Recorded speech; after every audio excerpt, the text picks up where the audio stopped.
The roots of personality theory stretch back to ancient times, when Greek physicians like Hippocrates and later Galen proposed the concept of temperaments. They believed that human behaviors were influenced by four bodily fluids, or humors: the blood, the phlegm, the yellow bile, and the black bile.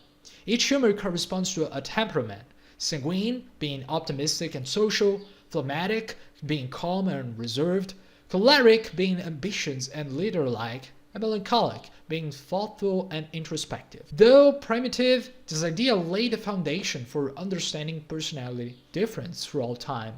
Centuries passed and philosophy and psychology evolved. And in the early 20th century, a Swiss psychiatrist named Carl Gustav Jung built upon these ancient ideas and introduced a revolutionary concept in his 1921 book, Psychological Types.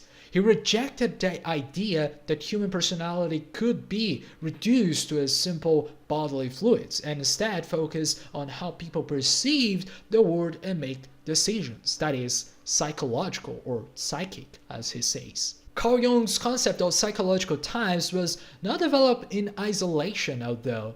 It was a culmination of years and even decades of study, clinical observation, and inspiration drawing from literature, philosophy, and earlier psychological theories. Jung was influenced by thinkers such as Friedrich Schiller, Johann Wolfgang von Goethe, Friedrich Nietzsche, and William James, and even ancient philosophical traditions. One of Jung's earliest influences came from Schiller's letters on aesthetic education of man, where Schiller described two fundamental personality orientations: the naive, driven by sensation and reality, and the sentimental, driven by introspection and ideals. This idea of contrasting psychological tendencies later resonated with Jung's division of extroversion and introversion. Another key influence was Goethe, particularly in Faust, where the titular character embodies an intuitive and idealistic drive, while Mephistopheles represents a skeptical, rational perspective.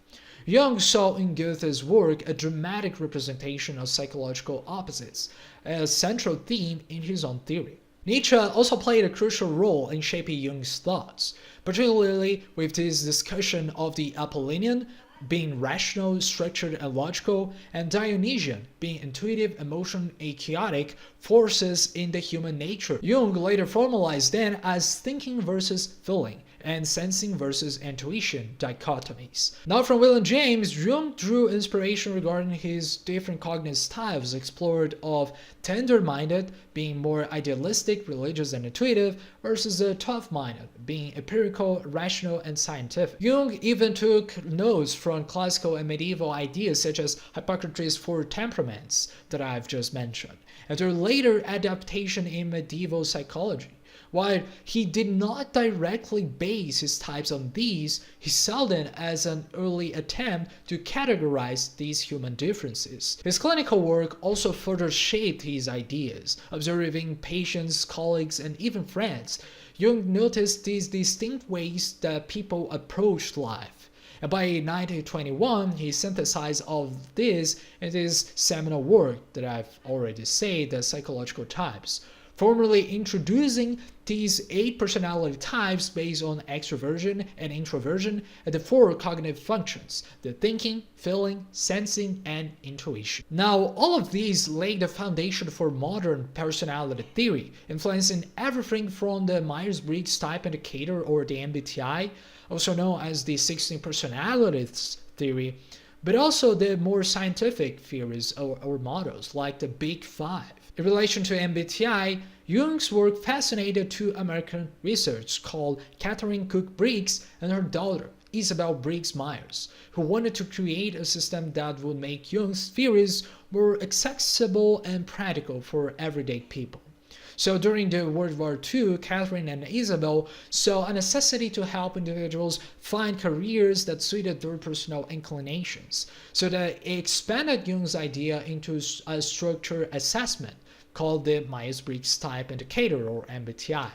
And they introduced an additional distinction that was judging versus perceiving, which described whether someone prefers structure or planning or adaptability and spontaneity. And by combining these preferences, the introversion versus extroversion, the sensing versus intuition, the thinking versus feeling, and then the judging versus perceiving, they develop a framework of 16 distinct personality types.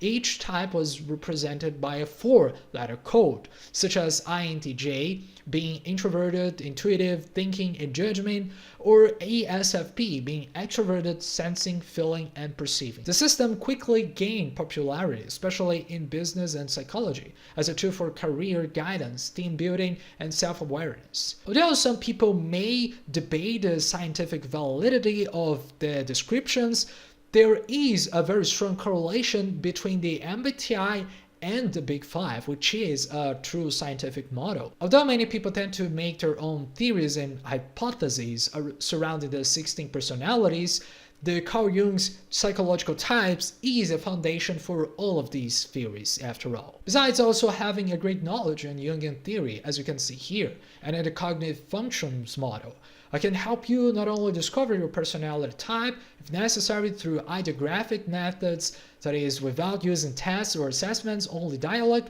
but as well as to know how to better develop your personality through the incorporation of these functions, your shadow or other archetypes. So if you want to book a session with me, you can check the link in the description and choose the option you will like. In addition to this, the Jungian and the 16 personalities theory also allow us to create another theory called the golden pairs, which in a sense would be the types to get along the best with each other according to this table here.